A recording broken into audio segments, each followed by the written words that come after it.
আপনারা নিশ্চয়ই অনেকে স্বীকার করবেন এবং অনেকে এখনো স্বীকার করতে চাইবেন না, হয়তো আমাকে বকাবকিও করবেন। কিন্তু ৮ অগাস্টের পর থেকে আমি যে কথাগুলো বলছিলাম, ধীরে ধীরে সেই কথাগুলো মিলতে শুরু করেছে। ১-২ দিন আগের কথাও যদি কেউ আমার শুনে থাকেন, তারা লক্ষ্য করবেন যে আমি ঈদের পরের এক ধরনের অস্থিরতার কথা বলেছিলাম এবং অস্থিরতা শুরু হয়েছে সেটা বলছিলাম। কিন্তু লক্ষ্য করা গেল যে আমার কথা বলতে খুব বেশি সময় লাগেনি, বরং ঈদের আগেই অস্থিরতাটা তীব্র হয়ে উঠল।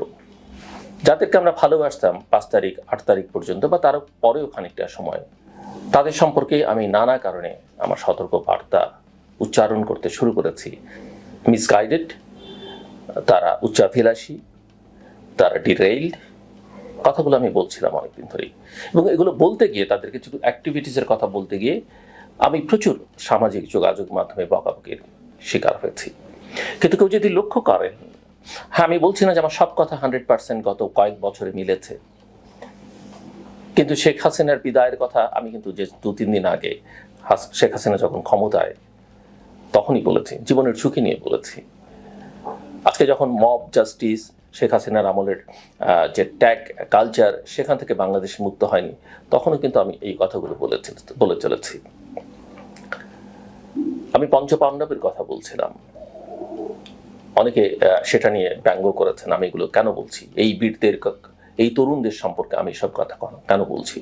সো অনেকেই আমাকে বকাবকি করেন, অনেকে অসন্তুষ্ট, এমনকি আমার বন্ধুকুলের মধ্যে অনেকে জ্ঞানীগুণী মানুষরাও, যারা তাদের যৎকিঞ্চিত সমালোচনা করেন, কিন্তু তাদের এক ধরনের স্নেহ তাদের প্রতি আমি দেখতে পাই। আমারও ভালোবাসার স্নেহ তাদের প্রতি ছিল, কিন্তু ওই যে তাদের পেছনে যারা আছেন, তাদের পানি যারা প্রচার করে বেড়ান নানা জায়গা থেকে, এবং তাদেরকে যারা উস্কানি দিচ্ছেন, তাল দিচ্ছেন, তেল দিচ্ছেন, তাদের নিয়ে আমার কথা।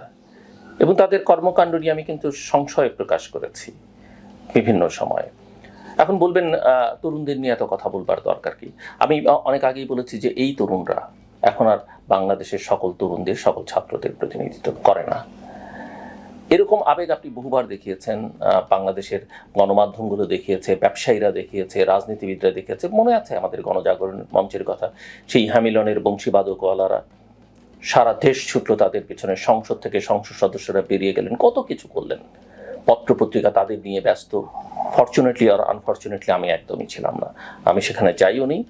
আমি একদিন তাদের কয়েকজনকে ডেকেছি, যেমন এই বিপ্লবের, তথাকথিত বিপ্লব বা ছাত্র জনতার প্রকৃত অভ্যুত্থানের পরে আমি এদের দু একদিন ডেকে আমার সাথে কথা বলেছি। এর বেশি কিছু আমি মাতামাতি করিনি। কিন্তু আমি লক্ষ্য করি বাংলাদেশের বড় বড় গণমাধ্যমগুলো তাদের একটা ফেসবুক স্ট্যাটাসকে নিয়ে বিশাল সংবাদ করেন। কই, আমি তো দেখি না এখন গণজাগরণ মঞ্চকে নিয়ে কোনো একটা পত্রিকার একটা সিঙ্গেল কলাম ১ ইঞ্চি রিপোর্ট করতে। কোথায় সেই বিখ্যাত ইমরান সরকার? আর এখন আমরা দেখি তাদের বই প্রকাশ হয়, এটা হয় ওটা হয়, তাদেরকে ঘিরে বিশাল, কোনো টেলিভিশন চ্যানেলে গেলে তাদেরকে লাল গালিচা দিয়ে করা হয়, তাদেরকে কারি টাকা দেওয়ার জন্য বিজনেস হাউসগুলো ব্যস্ত হয়ে যায়। কিন্তু আমি জানি এই ছেলেগুলোর অবদানকে আমি অস্বীকার করি না, কিন্তু অবশ্যই তাদের ব্যত্যয় বিচ্যুত। আমার সন্তানও যদি বিচ্যুত হয়, আমার সন্তানও যদি রিরেল্ড হয়, আমি নিশ্চয়ই তাকে শাসন করব, আমি নিশ্চয়ই তার বিরুদ্ধে কথা বলবো, তাকে ঠিক করবার চেষ্টা করবো। ঠিক করবার চেষ্টাটা আসলে আমার দিক থেকে একজন ক্ষুদ্র মানুষ হিসেবে আমি চেষ্টা করেছি, নানা ফোরামে এই আলোচনাগুলো আনবার চেষ্টা করেছি, কিন্তু দুর্ভাগ্য যে সেটা হয়নি। আমি এই কথা বহুবার বলেছি যে প্রফেসর ইউনূস আমাদের নিঃসন্দেহে গৌরবের এবং গর্বের, কিন্তু তার কিছু সীমাবদ্ধতা এবং দুর্বলতা তিনি প্রকাশ করেছেন, এবং সেটা তিনি স্বীকারও করেছেন এক ধরনের সরলতার সঙ্গে। আমি এই কথাও বলেছি আমার এই ব্লগে যে তিনি একটা কেজের মধ্যে আছেন, তিনি জিম্মি আমার কাছে মনে হচ্ছে, এবং প্রমাণিত হলো যে তিনি সেরকম জায়গায় আছেন।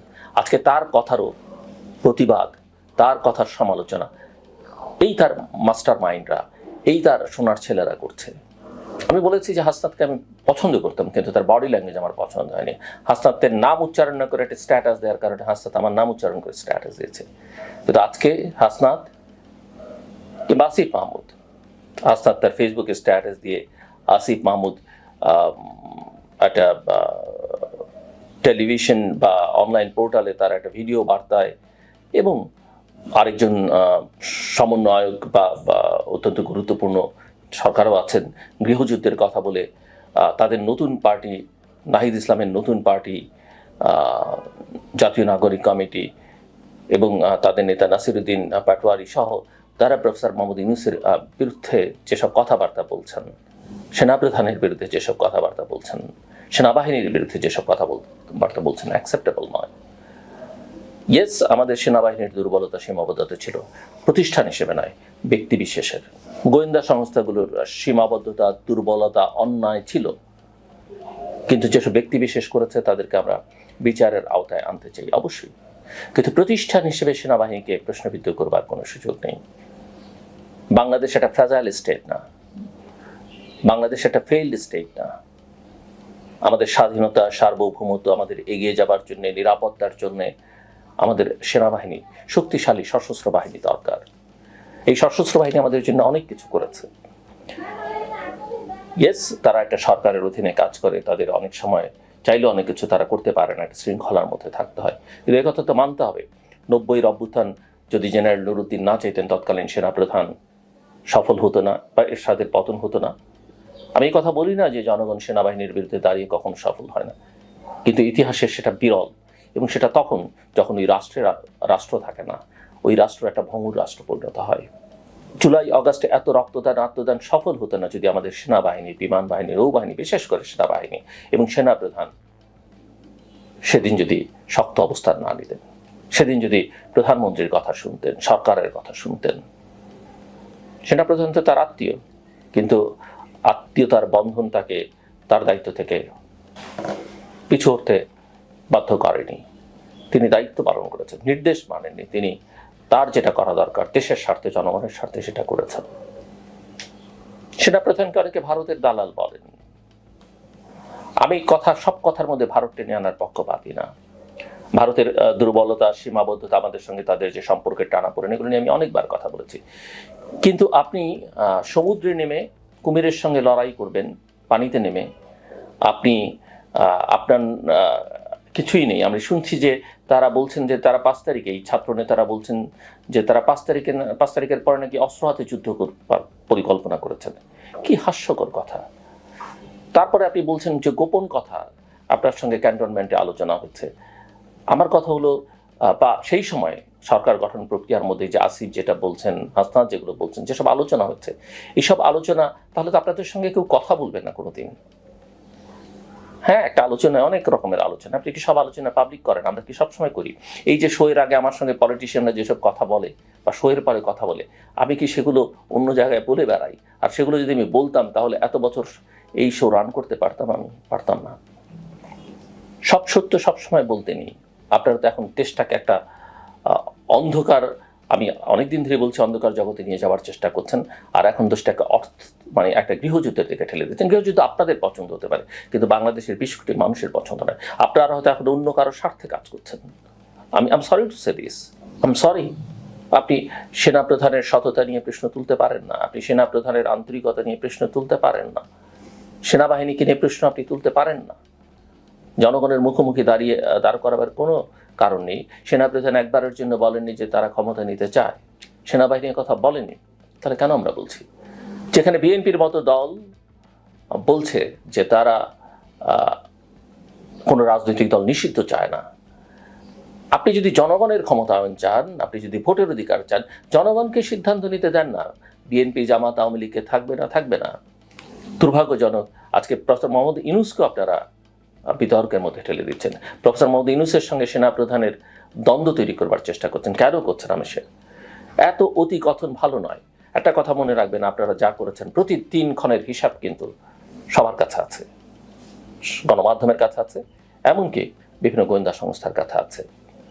এত সহজ নয়, এত অতি কথন, এত অধিবাস্তব রাজনৈতিক পরিস্থিতি তৈরি করা মোটেই ভালো নয়। আমি মনে করি আপনারা অতিরিক্ত করে ফেলেছেন, সীমা লঙ্ঘন করে ফেলেছেন এবং দেশটাকে একটা বিপর্যয়ের মধ্যে নিয়ে যাচ্ছেন। এই অবস্থা থেকে আমাদের বদল দরকার, দ্রুত উত্তরণ দরকার। বাংলাদেশের রাজনৈতিক অঙ্গনে সম্প্রতি যে ব্যতিক্রমী, আমি বলবো একেবারেই ব্যতিক্রমী যে আলোচনা কেন্দ্রবিন্দুতে উঠে এসছেন জাতীয় নাগরিক পার্টির, এনসিপির দক্ষিণাঞ্চলের সংগঠক হাসনাত আবদুল্লাহ, তার যে দাবি 11ই মার্চে ঢাকার ক্যান্টনমেন্টের শীর্ষ সেনা কর্মকর্তাদের সঙ্গে এক বৈঠকে তাকে এবং আরও দুজনকে রাজনৈতিক ব্যক্তিত্বকে একটি নতুন রাজনৈতিক কৌশলের প্রস্তাব দেওয়া হয়। এই প্রস্তাবের মূল বিষয় ছিল রিফাইন্ড বা পরিশোধিত আওয়ামী লীগকে নতুন রূপে রাজনীতিতে পুনর্বাসন করা। হাসনাত তার ফেসবুক স্ট্যাটাসে এটিকে ভারতের প্রেসক্রিপশন অনুযায়ী সাজানো একটি ষড়যন্ত্র বলে আখ্যা দিয়েছেন। এই ঘোষণার পরপরই দেশের রাজনৈতিক অঙ্গনে এক ধরনের ঝড় বয়ে যাচ্ছে আমরা লক্ষ্য করছি। তথ্য প্রকাশের সময় এবং উদ্দেশ্য, সবার প্রথমে প্রশ্ন আসে, কেন হাসনাত আবদুল্লাহ 11ই মার্চের ঘটনাটি 21 মার্চ প্রকাশ করলেন? যদি তার বক্তব্য সত্য এবং সৎ উদ্দেশ্যে প্রসূত হয়, তবে এতদিন চুপ থাকবার যৌক্তিকতা কি? তার এই দেরিতে প্রকাশ করবার রাজনৈতিক উদ্দেশ্য প্রসূত কিনা তা নিয়ে বিশ্লেষকদের মধ্যে ব্যাপক বিতর্ক সৃষ্টি হয়েছে। কেউ কেউ মনে করছেন এটি রাজনৈতিক সংকটের মুহূর্তে আলো ঘোরানোর কৌশল, যাতে ওয়াসা কেলেঙ্কারি, সচিবালয়ের দুর্নীতি, বরিশালে আওয়ামী লীগ নেতাদের হেনস্থা ইত্যাদি ব্যর্থতা থেকে জনগণের দৃষ্টি অন্যদিকে সরানো যায়। সেনাবাহিনীর ভূমিকা এবং ক্যান্টনমেন্টে বৈঠক নিয়ে যে আলোচনা হচ্ছে, হাসনাতের দাবি অনুযায়ী এই বৈঠকে সাবের হোসেন চৌধুরী, শিরিন শারমিন, শেখ ফজলুর তাপসকে সামনে রেখে একটি নতুন আওয়ামী লীগ গঠনের প্রস্তাব দেওয়া হয়। সেনা কর্মকর্তারা যুক্তি দেন, একটি দুর্বল কিন্তু গ্রহণযোগ্য আওয়ামী লীগ ছাড়া নির্বাচনে ইনক্লুসিভ অংশগ্রহণ সম্ভব নয়। হাসনাত ও তার সঙ্গীরা নাকি এই প্রস্তাব প্রত্যাখ্যান করেন এবং বলেন আওয়ামী লীগ এখনো অপরাধ স্বীকার করেনি, ক্ষমা চায়নি, তাই তাদের পুনর্বাসন অনৈতিক। তিনি আরও বলেন, এ সময় এক কর্মকর্তা তাদের বলেন, তোমাদের কোনো অভিজ্ঞতা নেই, তোমরা কিছুই বোঝো না, আমরা এই সার্ভিসে 40 বছর ধরে আছি। এই কথাগুলো কতটা বিশ্বাসযোগ্য? অন্যান্য রাজনৈতিক দলের অবস্থান এবং প্রতিক্রিয়া কি? হাসনাতের স্ট্যাটাসে দাবি করা হয় একাধিক রাজনৈতিক দলও এই প্রস্তাবে মৌন সম্মতি দিয়েছে।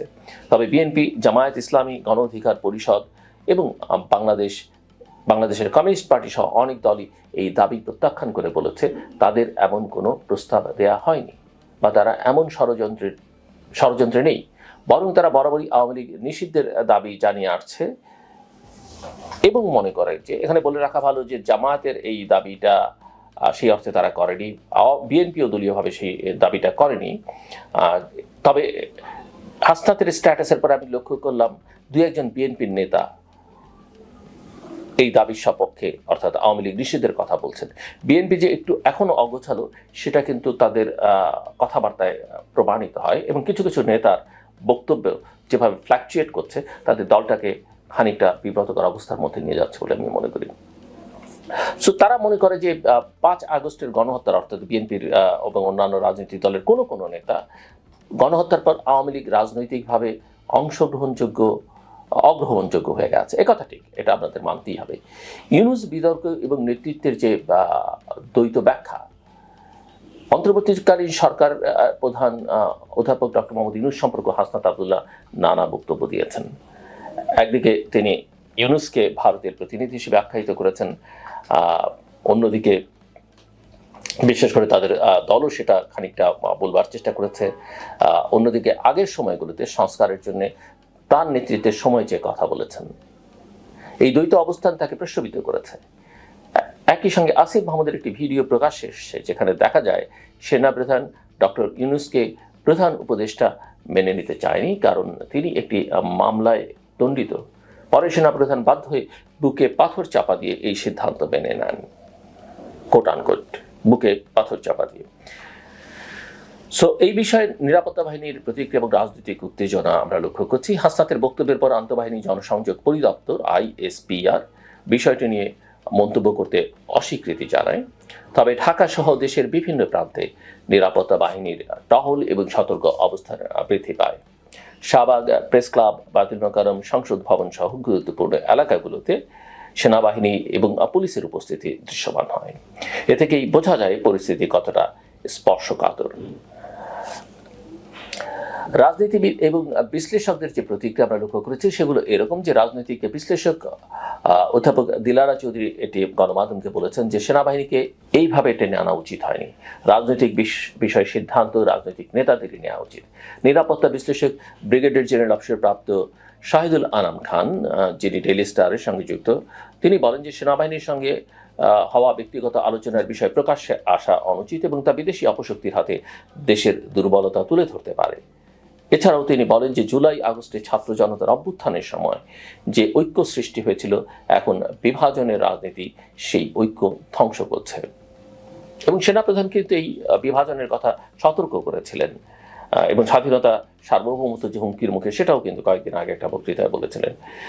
রাজনৈতিক মেরুকরণ এবং পুনর্বাসনের যে বিতর্ক আমরা লক্ষ্য করছি সেটা উদ্বেগজনক। এনসিপি, গণ অধিকার পরিষদ এবং ইনকিলাব মঞ্চ সহ অনেক সংগঠন বলছে যে আওয়ামী লীগের পুনর্বাসনের প্রক্রিয়া গণতন্ত্রের জন্য হুমকি। অন্যদিকে বিএনপি এবং জামায়াত কৌশলগত কারণে সরাসরি নিষেধাজ্ঞার পক্ষে নয় বলে ইঙ্গিত দিয়েছে। তবে বিকল্প নেতৃত্বে আওয়ামী লীগ রাজনীতি করলে আপত্তি নেই বলে কিছু নেতারা মন্তব্য করেছেন। যেসব নেতার নাম আছে আমি মনে করি না তারা আওয়ামী লীগের খুব একটা এন্ডোর্সমেন্ট, শেখ হাসিনার আশীর্বাদ পাবেন, বা আওয়ামী লীগের যেহেতু অনেকে ভারতের সঙ্গে ঘনিষ্ঠ বলেন, ভারতেরও আশীর্বাদ তারা সবাই পাবেন বলে আমার কাছে মনে হয় না। আমি স্পেসিফিক নামগুলো বললাম না। এখন আন্তর্জাতিক চাপও তৈরি হবে নির্বাচনকে কেন্দ্র করে। বিশ্লেষকরা বলছেন যে পশ্চিমা গণতান্ত্রিক দেশগুলো রাজনৈতিক দল নিষিদ্ধ করার বিপক্ষে। এর ফলে এমনকি জাতিসংঘ এর ফলে অন্তর্বর্তী সরকার এবং রাজনৈতিক দলগুলোর মধ্যে ভারসাম্য রক্ষা করা একটি কঠিন চ্যালেঞ্জ হয়ে দাঁড়িয়েছে। প্রফেসর মোহাম্মদ ইউনূস বলেছেন, আন্তর্জাতিক অপরাধ আদালতে অর্থাৎ আইসিসিতে বিচার নিয়ে আলোচনা চলছে, যদিও কোনো চূড়ান্ত সিদ্ধান্ত হয়নি। বাংলাদেশ এক সংবেদনশীল রাজনৈতিক সন্দিক্ষণে অবস্থান করছে।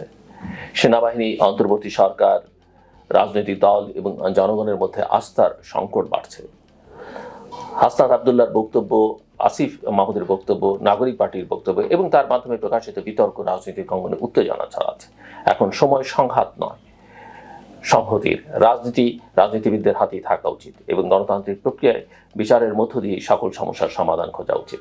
অন্যথায় সামান্য উত্তেজনাও ভয়াবহ সংঘাত ডেকে আনতে পারে। এবং আমি মনে করি যা বক্তব্য আমরা গত কয়েকদিন ধরে এই তরুণদের কাছ থেকে শুনলাম, তাতে যদি তাদেরকে অর্বাচীনও বলা হয় অত্যুক্তি হবে না। এবং তাদেরকে ব্যবহার করে যে শক্তি অপশক্তি এখন মাঠে ক্রিয়াশীল, যারা বাংলাদেশকে একটা চরম অস্থিরতার দিকে নিয়ে যাবার চেষ্টা করছে নানাভাবে, দেশে এবং বিদেশে থেকে এবং সরকারের ভেতরে থেকে, আমি মনে করি দ্রুত তাদের বিরুদ্ধে ব্যবস্থা নেওয়া দরকার, কঠোর ব্যবস্থা নেওয়া দরকার। এবং যে কোনো মূল্যে বাংলাদেশের স্থিতিশীলতা, স্বাধীনতা, সার্বভৌমত্ব রক্ষা করাই হবে আমাদের প্রধান কর্তব্য, যে কোনো কিছুর বিনিময়ে।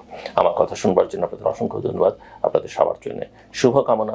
নিরাপদে থাকবেন, ভালো থাকবেন।